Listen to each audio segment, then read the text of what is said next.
Every organization is responsible for maintaining records. The ability to create, organize, and maintain records and archives is essential to success. Correct records keeping will not only offer liability protection, it will also increase efficiency and productivity. To put it simply, maintaining records and archives will improve the bottom line. With our archiving and records management workshop, your participants will know how to classify records, define and maintain different systems, and develop a keen understanding of the importance of records management. Archiving and Records Management. Module 1, Getting Started. Every organization is responsible for maintaining records. The ability to create, organize, and maintain records and archives is essential to success. Correct records keeping will not only offer liability protection, it will also increase efficiency and productivity. To put it simply, maintaining records and archives will improve the bottom line. Module 2, Understanding Records. Records are in every organization. From purchasing receipts to tax documents to communications, they need to be identified and managed properly. The method of records management that a company uses should be tailored to fit the needs of the organization. There are, however, some basic concepts in most records management systems. What is records management? Records management systems will create uniformity and understanding. Regardless of how the records management system is organized, the management will affect the way that data is collected, stored, and accessed. Aspects of records management. Establish a company filing system that is uniform. Determine the storage of physical confidential records. Develop programs for consistent management of records. Create archives and resource libraries. Over the course of this instruction, you will develop a better understanding of these aspects and how they connect in records management. Defining records. All records are documents, but not all documents are records. A document can be a contract, email, business negotiation, etc. If it relates to the legal obligations, evidence, or business transactions, the document becomes part of the legal record. When identifying a record, it is necessary to consider the purpose of the document. Is it personal or business? Does it relate to a transaction? Does it reflect any company action or activity? Does it have legal implications? Once a document has been identified as a record, it must be carefully maintained for future use. Archives versus records. Records can become part of archives. Archives are records that are no longer current but are preserved past average records. Records are kept for varying lengths of time, depending on what they are. Once documents pass the necessary time for storage, they are disposed or they are placed in archives. Archives typically have historical, political, or legal reasons. They have value for the long term. For example, documents that provide legal protections might be archived along with the founding documents of an organization. When choosing to dispose of documents in records or keeping them, remember that only a few of the documents will be archived. Archives may be stored on-site, although some institutions will keep them off-site. Larger organizations with multiple locations are more likely to use off-site archives. Life cycle. There are differing definitions for document life cycles, which have become even more complicated with the introduction of electronic records. In this text, there is a blend of the classic cycle and the life history. The life of records. Number 1, documents are created or received. Records are identified. Number 2, identified documents are captured for record keeping. The captured files follow the necessary business practices and are current. Number 3, record management occurs. The records are stored, used, or maintained. The records may be current or not current. Records that are no longer considered current may become current again in events such as audits. Number 4, records are assessed and action taken. The records are identified as in use, necessary to maintain, necessary to dispose of, or necessary to archive. Duncan and Mario opened a small business together. Mario was in charge of the paperwork, while Duncan was in charge of driving the sales. After 6 years, the company was audited by the IRS because of questionable deductions. The business partners decided to prepare, and Mario pulled out the tax returns. Duncan asked for the receipts, and Mario told him that he threw out the first year's receipts because he heard that no one looks past 5 years. Module 3, Management of Records. Managing records is an ongoing process that affects everyone in an organization. Establishing a records program with appropriate standards will help ensure that records are easily maintained. Additionally, a familiarity with different managing systems will help you choose the best methods to integrate into your organization. What is and is not a record? In the last module, we briefly defined records, but it is important to define what records are and what they are not to develop a records management system. Records can come in any format, including physical documents, emails, instant messages, text, voice messages. Any relevant communication about the organization and its business is a record, regardless of the form that it takes. There are obvious records such as reports, minutes, memos, policies, financial documents, forms, and correspondence. Some documents, however, are not genuine records and do not have to be maintained. Documents that are not records include drafts, duplications of documents, documents not related to business purposes, data that is current and subject to change, example ERP. By removing documents that are not truly records, management will become easier to everyone involved. Record programs. Record programs or record management programs will vary between organizations. The program is an official plan regarding how records must be maintained and who is responsible for their maintenance. The program typically provides the following: standards for record keeping, developing and implementing systems, explain how employees manage records. All records programs need to create specific policies concerning number 1, classification and inventory, number 2, retention, number 3, conversion and storage, number 4, recovery and disaster prevention, number 5, disposal or archive. We will examine these policies in greater detail throughout the course. Once everything is decided, a manual should be created that outlines the policies to improve program compliance. Management of systems. Systems management is the part of the record program that identifies and governs the procedures, tools, and other assets that are necessary for the program to be successful. These include necessary items for the systems of physical storage, such as paper, printers, files, boxes, etc. Electronic records need computers, software, outside storage. There are also apps available that will act as systems. Regardless of method, the system develops procedures to capture, maintain, and dispose of records based on the activities of the organization. Typically, a single system is not efficient, and subsystems are used to enhance security, and provide access to employees at different levels. The activities of the organization will determine how the management system should be organized. Additionally, companies need to make sure that the necessary support is available. Systems management requires the training of employees, clear directions, and monitoring of processes. Developing standards.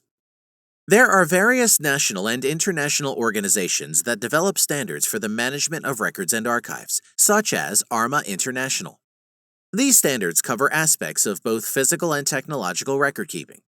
These standards are subject to change, so it is a good idea to consult relevant organizations regularly. Most organizations address similar standards, including quality control and assurance, legal obligations, maintenance, security, capturing and retrieval, proper file conversion. Terrence and Kenna were tasked with developing systems management for the record program. They began creating the standards for the systems. Terrence decided to work from his own observations, while Kenna based hers on the standards of a professional organization. When they met to share their ideas, they noticed specific gaps. Kenna was not comfortable deviating from the outlined standards, but Terrence insisted that they did not all apply to their organization. They could not move on until they developed unified standards. Module 4, Context, Part 1. Functional records management requires understanding the context of records within the work of the company. This includes a basic understanding of the corporate environment as well as internal and external influences on records and the organization. By collecting records and analyzing information, changes can be made to the records management program that will support organizational needs. Techniques for analyzing records. When making an analysis for records management, there are several different techniques available. These techniques work together for the best results and include: Number 1, functional analysis. Determine the role of the department and how it operates down to the sub-functions. Number 2, structural analysis. Identify the relevant records to the department and its functions. Number 3, survey. Examine records for completeness and accuracy. Number 4, environmental analysis. How do the records influence the organization and culture as a whole? Consider legal and financial implications. Collecting information. When collecting information about how records are currently managed, it is important to cast a wide net that includes internal and external information.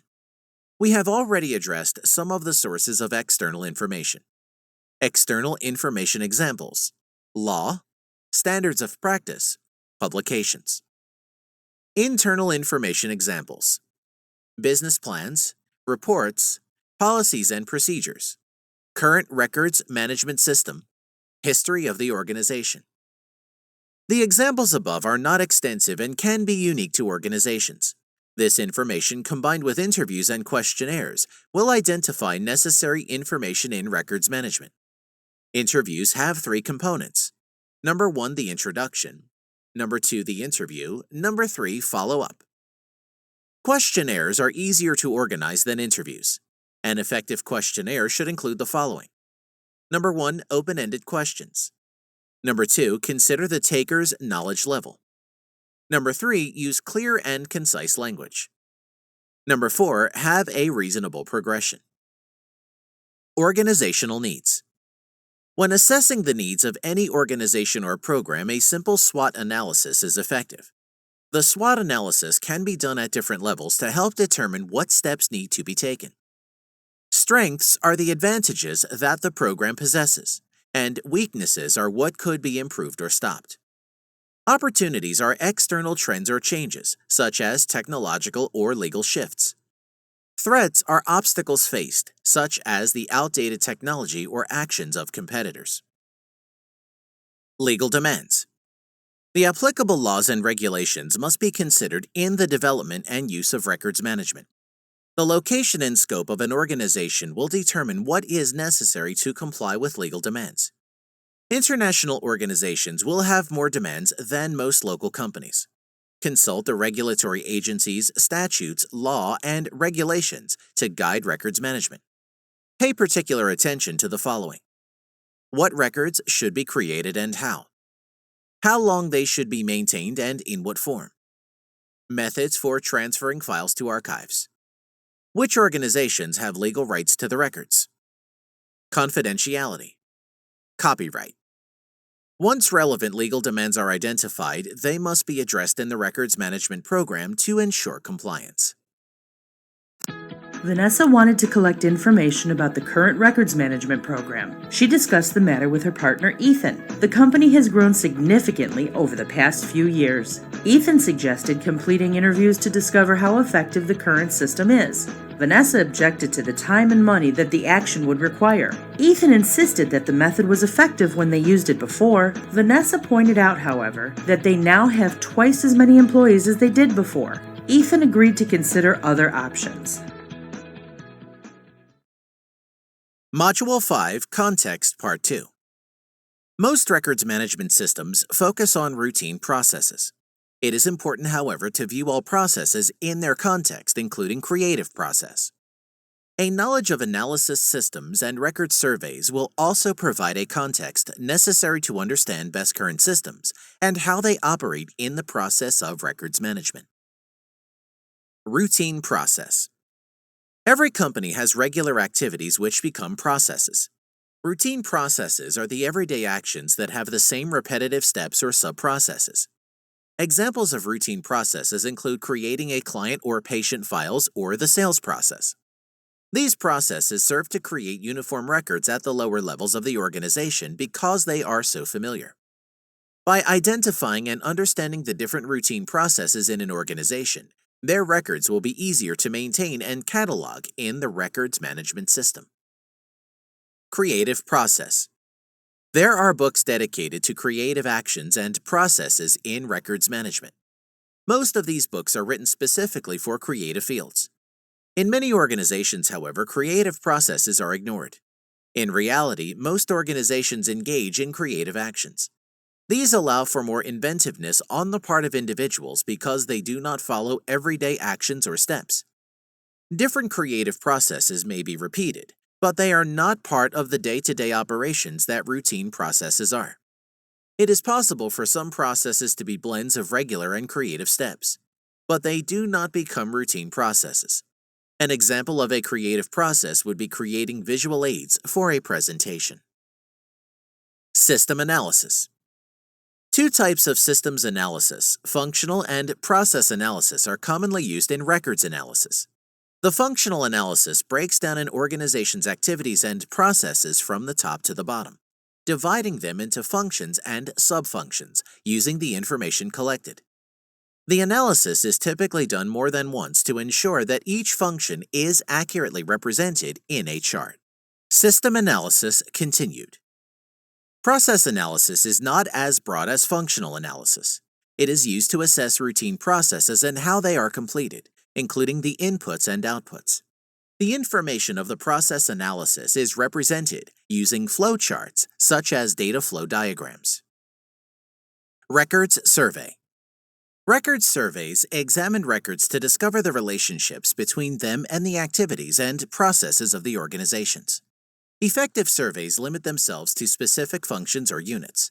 They also examine the control systems as well as the state and storage of the records and those who are responsible for them.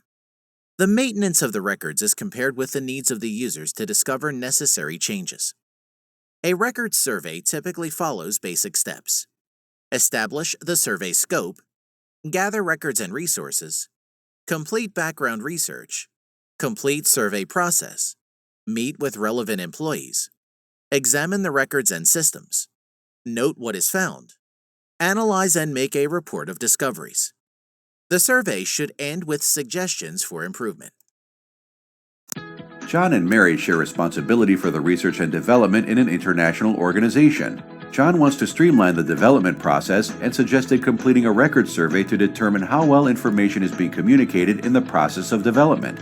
Mary suggested that they conduct a survey at each location, but John felt that a single survey would give them a better overview of the company. He insisted on completing the survey at one meeting. The day of the survey, however, led to some confusing results.